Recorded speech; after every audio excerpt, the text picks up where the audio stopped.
Les amis, le Real Madrid se nourrit-il d'injustice et de scandales? Les fans du Real vont pas aimer.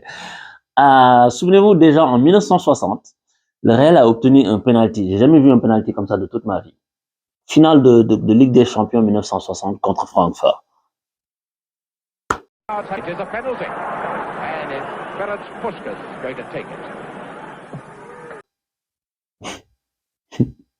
Non, mais c'est des ouf, c'est des ouf. Bon, après, par honnêteté intellectuelle, il faut dire que même s'il n'y avait pas eu ce penalty-là, ils étaient partis pour gagner parce que ce penalty a fait qu'ils ont mené 5-1 et le match s'est terminé par 7-3. Mais le Real, en fait, il y a tout le temps des décisions comme ça qui vont dans leur sens. Et tu sais, bon, là, je fais le truc, je provoque un peu les supporters du Real, mais si on doit regarder, à part, en fait, c'est pas au Real que je reproche ce qui s'est passé là, c'est plus aux règles, à la VAR, la FIFA, l'UEFA, toutes les règles bidons là. La seule chose qu'on pourrait reprocher au Real, c'est quand les joueurs sont allés protester comme des enfants là, j'ai trouvé ça dégueulasse. Mais, pour ce qui est de la décision, c'est pas eux qui ont pris la décision. Et je trouve que annuler ce penalty là sur un truc comme ça, c'est un scandale. C'est vraiment, en fait, c'est une insulte au football. C'est une insulte à l'esprit du jeu. Parce que déjà, moi, j'ai regardé le ralenti plusieurs fois. J'ai regardé des photos. J'arrive pas à voir quand Alvarez a touché le ballon 2 fois en même temps. J'arrive pas. Il a sûrement, mais tu sais, ils ont dû prendre des appareils au millimètre. C'est comme le hors-jeu d'un bout de, c'est grave. Et tu sais, souvenez-vous de ce que je vais dire là. Parce que quand on va arriver dans 10 ans, 20 ans et que le football sera mort et que moins de gens vont regarder ça avec passion, souvenez-vous que ce sera pour des décisions comme ça. Souvenez-vous que ce sera parce que on a introduit la VAR, des hors-jeux avec un bout de cheville, des trucs sifflés bêtement, des penalties. T'as l'impression que dès que le gars est dans la surface, tu peux pas défendre. Toutes ces choses-là qui font le charme du football, qui font que c'est un jeu où il faut être là tout le temps, où tu veux pas t'accrocher sur des petites broutilles. De plus en plus, on a des choses qui se décident sur des broutilles. Et c'est un scandale. Évidemment, en fait, je suis pas en train de, je me moque des Madrilènes comme ça, mais c'est pas leur faute. C'est pas le Real c'est l'arbitre. Quand tu siffles un truc comme ça. Et ce sont les règles. Comment les règles te poussent à siffler un truc comme ça. Et en fait, il faut dire un truc sur les mecs de la VAR. Parce que l'arbitre, lui, il a accordé son penalty, tout le monde va de son côté. Mais les mecs de la VAR, faut connaître un truc sur les mecs de la VAR. En fait, j'ai une théorie. Je pense que ce sont des mecs qui, quand ils étaient au lycée, tout ça, c'était pas des mecs populaires, genre, ils étaient là, genre, bon, c'est pas un crime, hein, de pas être un gars populaire, mais je veux dire, ils étaient là, et puis, là, ils ont grandi, ils sont allés au lycée, ils sont allés à l'université, genre, quand ils essayaient de draguer, ça marchait pas, et genre, les mecs sont fâchés. Et ils arrivent dans un quart de VAR, ils se disent, oui, je suis à l'ombre, qu'est-ce qu'on fait ce soir?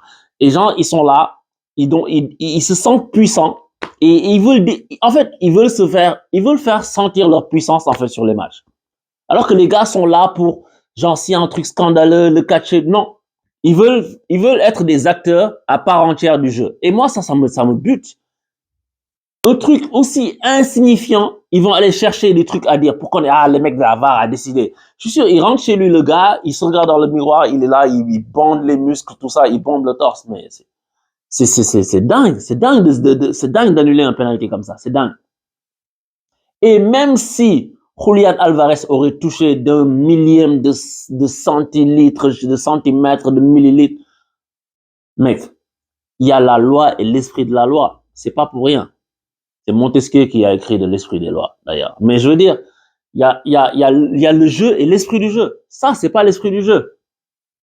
Ça, c'est pas l'esprit du jeu. Et en fait, ce genre de décisions-là vont tuer le jeu. Et quand je pense aux supporters du Real, les faux supporters là, à la 115e minute, j'ai écrit un message. J'ai dit, parce que j'étais en train de me faire des œufs tranquillement, tu vois, je me suis dit, les gars là, le supporter du Real, il est comme moi, il est pas stressé, il est en train de siroter son thé, il se frise la moustache, il se dit, penalty bientôt, extra time, on va aux prolongations. Les gars ne sont pas inquiets. Tu sais que somehow, ils vont gagner.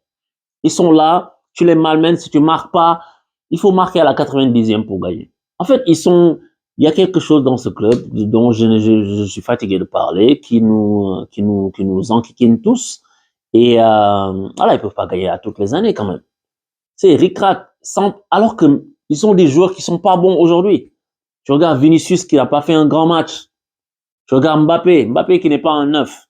Et que je dis ça depuis 6 ans que je le dis. Qui n'est pas un neuf du tout. Mais qui vient, qui doit jouer un neuf. Qui ne fait pas de repli défensif. Et l'équipe n'est pas forcément compacte. Genre, des fois, elle est coupée en deux. Donc, il y a des points faibles et tout. Mais tu vois que Mbappé est un grand joueur. Parce que l'action qu'il a eue sur le penalty, il fait tac, crochet qu'il faut. Il va au but. Il va au but. Mais, les gars, même s'ils sont pas bons, il y a quelque chose qui les porte. Et même s'ils n'ont pas des grands défenseurs, essaie de penser à ça. Il y a pas des Alaba blessés depuis Mathusalem, des Carvajal blessés depuis Mathusalem, des militants, tu sais pas où ils sont blessés depuis. Les mecs, ils sont là. Tu as l'impression que l'équipe, tu peux mettre le jardinier du coin, ils sont là. C'est si ça passe pas comme ça passera comme ça. Et je trouve que en fait, tu sais, on est là, on se moque d'eux, on dit oui, Real, parce que je vois plein de publications forcément, et ça c'est le jeu, les gens vont dire le Real triche, mais tu sais, même si l'arbitre aurait dû accorder ce penalty-là, et même les Cochoneros, ils ratent un autre penalty, donc le Real aurait pu gagner sans ce penalty. En fait, je veux dire, je pense que le Real n'a pas besoin de ce genre de choses-là pour gagner. Et pourtant, les arbitres ou les règles font que à chaque fois c'est comme ça. Et le truc, c'est que ça tourne tout le temps en leur faveur. Cette année, c'est peut-être la première fois que je vois le Real se faire entuber sur quelques décisions ou des pénaltys que Rodrigo aurait dû avoir un penalty, genre il y a quelques matchs, tout ça. C'est vrai, alors qu'en général, ça tombe toujours pour eux. Mais cette année, j'ai vu quelques décisions qui sont discutables contre eux. Mais en général, c'est toujours favorable. Tu as l'impression que les gars sont nés soit sous une bonne étoile, soit leur budget arbitre, il est conséquent, comme la Juve à l'époque. On rigole les copains. Mais je veux dire, c'est ça quoi. Je trouve ça scandaleux de siffler un penalty, d'annuler un penalty comme ça. Scandaleux, absolument scandaleux. Maintenant, le match en lui-même, je vais pas le débriefer tactiquement et tout ça parce que j'en ai pas vu une très grande partie, donc je veux pas que mon raisonnement soit biaisé par rapport à tout ça. Je vais le regarder d'un œil, mais le Real va jouer d'autres matchs et on aura l'occasion de sûrement les analyser. Mais voilà quoi, je trouve que le penalty, moi c'est ce que je retiens. Le penalty, il est vraiment scandaleux. Le Real est qualifié, bravo à eux. Real Arsenal, on devrait avoir un beau match. Et je sais pas, hein, mais ça va être très difficile. Cette équipe va être très difficile à arrêter. Donc on verra ce qui va se passer dans l'autre tableau aussi. Si le Barça et le Bayern se croisent aussi, ça devrait faire de bonnes rencontres. Mais encore une fois, faut jamais tirer de plan sur la comète parce qu'il faut jouer les matchs sur le terrain et jamais à l'avance. Ciao.